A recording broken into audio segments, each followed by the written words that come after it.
I would like to present my big thanks to APAP, to IFLA, all the colleagues and participants for the invitation and also this little change in the program.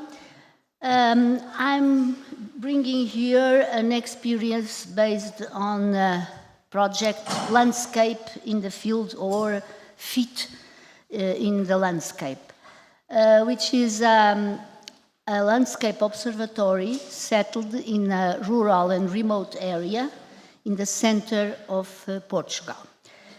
I would like also to thank my colleagues, also landscape architects, Isabel Lopa Ramos and Lígia Vaz, that have been working together in this adventure, and also other people, academics, artists, locals, that are part of this entity, which is a non-profit association based on observing the landscape in this rural context. This experience is related to the application of the European Landscape Convention that we all certainly agree is a top moment in the landscape approach and the landscape profession, because it's the recognizing of the role of people, observers, actors, experts, and everyone that are living, acting, and building the landscape, and effectively share the aim of designing, planning, and managing the landscape. So it's a moment that already it was known in all this issue of landscape, but the importance of the people and the people as strong elements in building the landscape. So one of the recommendations of the European Landscape Conventions, one of them was to develop landscape observatories that should act as forums to observe, share knowledge, and bring together the different actors and stakeholders in the process. Many landscape observatories have been created all around Europe with different structures, but in general they can be grouped in two main models.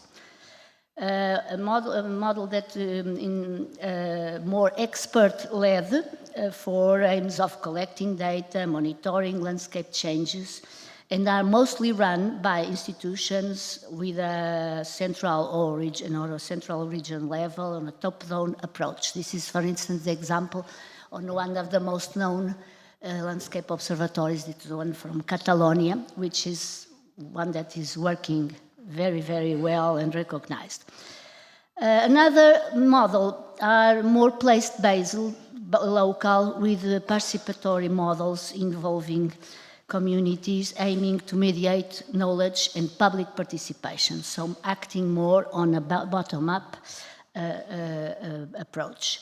So after retiring from academic life, where I've been teaching for more than 30 years in different universities, an idea has emerged to develop a landscape observatory in a rural estate that was a property inherited from family, as a place to better understand and to share a specific landscape which is remote, mostly unknown in the central area of Lisbon. Like a geographer, Jorge Gaspar, said, it was one of the last deserts because it's a very unpopulated area.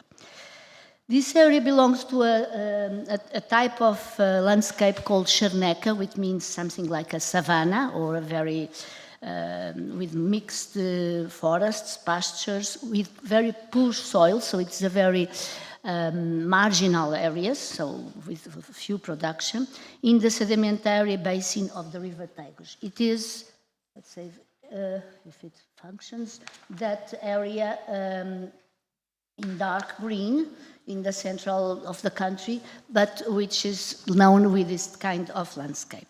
It is important in this case to refer to the important study of a team of Universidade de Évora, coordinated by the colleague Alexandre Cancela de Abreu, to which I want to make a big references in 2004 to identify and characterize the landscape of mainland Portugal and definition of space units. So this map in the left is the product of this study by following the European Landscape Convention and defining the different big units of landscape. So this experience was mostly based on this type of Chernecka landscape. So this experience began in 2018 as an association with the aim of co-creating knowledge on this landscape, to share the values, the interest, involve local communities, creating networks, bringing together academics, local groups, artists, and other local and regional partners. The idea was to consider the landscape as a common ground where all those stakeholders, all those actors share the knowledge and the information and also the awareness. As a very informal structure, aims were directed to understand some characteristics of this landscape, which I repeat is very unknown even in the Portuguese context, such as is related for instance, looking which is the identity, the social cultural process, and it's a strong identitary meaning for local people, that area. The dynamics, so how the landscape changes, their driving forces, the patterns, the process in the landscape, and the mostly important feature is that area is covered with montado, which is the cork oak forest, which has a very strong environmental value, but also economic value as a producer of the cork. So it's a very emblematic type of landscape. Also sharing, accepting visitors, bringing students, creating some forms of tourism, nature-based tourism, dissemination. And also the sensoriality, the effects of fruition, inspiration that can also bring artists and people interest on all these ambience. So these were more or less some aims of working, and as it is a very informal structure, based on projects and on lines that interest all the partners. Very important is the community involvement, namely the local school, the elderly groups. So it was very interesting to bring the old people that were telling the young what are their traditional practices in cork extraction, in animal growth, in harvesting, and also local association institution, the municipality, the parish. So visits and field trips in scientific and artistic workshops, gastronomy tours, such as wild mushrooms, it's a forest that produces a lot of wild mushrooms, have been organized. This central diagram has been a study showing the type of intensity of the relationship and networks established at the local and regional level. So it has been identified the main stakeholders and the different strength of linkage and some of the logos that people that work with us. So it has been very interesting in terms of academic field trips, and as this was discussing mostly with foreign universities than perhaps on local, on national universities. For instance, the Department of Geography of the University of Ghent in Belgium came 5 years for a field trip, 1 week field trip, and they develop a lot of works that are being collected in some reports and doing different kinds of approaches, more biophysical, more environmental, or more social, economic, about the area. Also the activities and projects to know better the environmental conditions. For instance, with Instituto of Agronomia, and with a colleague that is teaching there. It was collect vegetation and build an herbarium that has been used for instance, works with the students and is an ongoing process to be completed.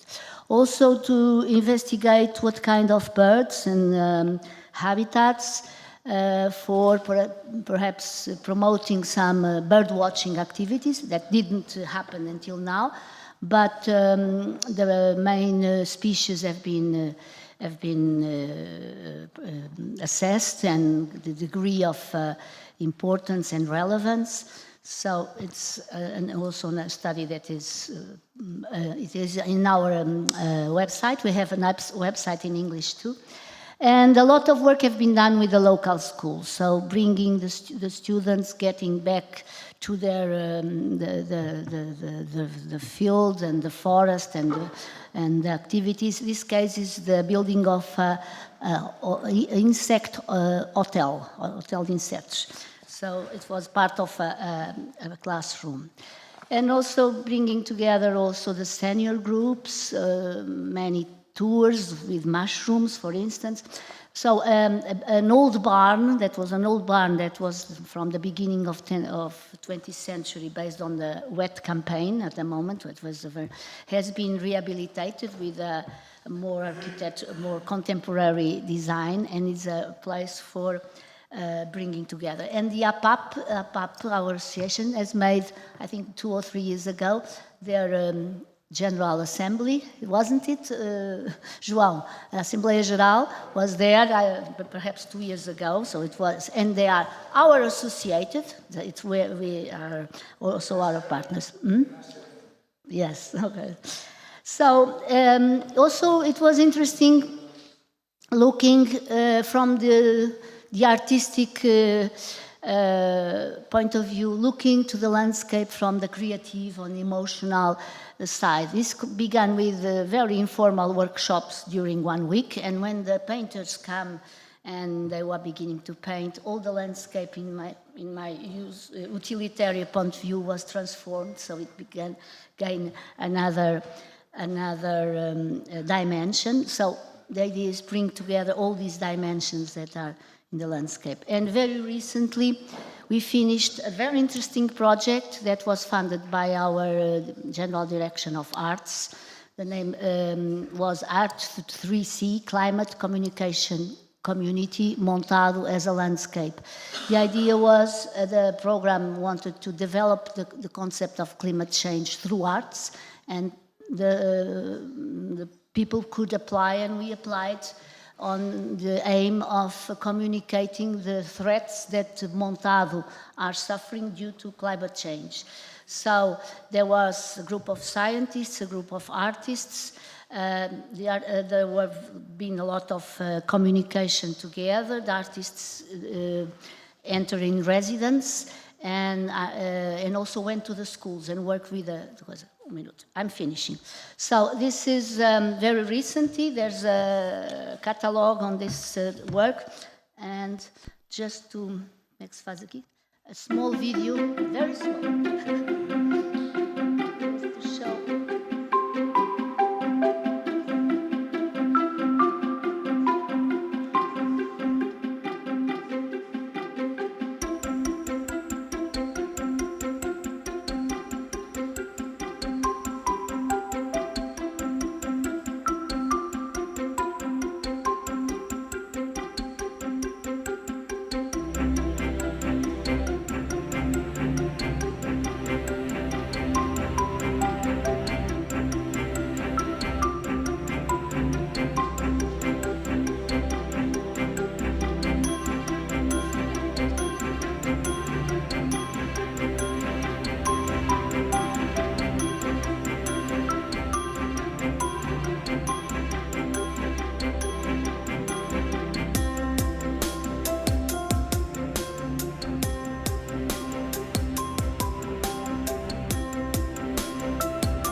just stop here.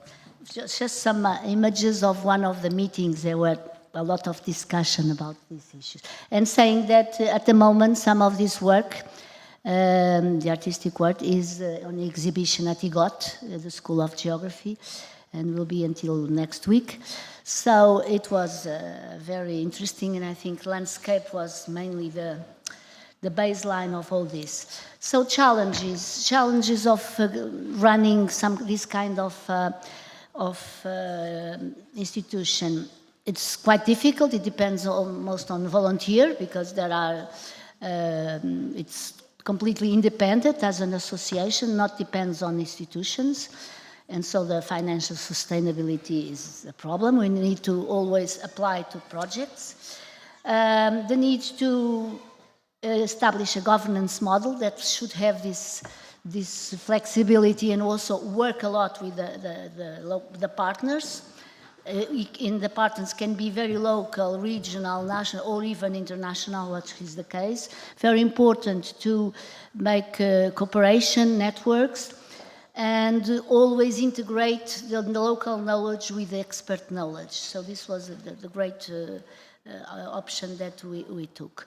So discussing these cases, very recently went out one paper from our team in the book that was only published very recently this month on cultivating continuity of European landscapes based on the 20th anniversary of European Landscape Convention. So this can be more discussed. And also thanking you for your attention and inviting you to come visit the Charneca, with discussion we had about the term Charneca, and also bring your knowledge and your willingness to participate in this very participatory project. And thank you very much.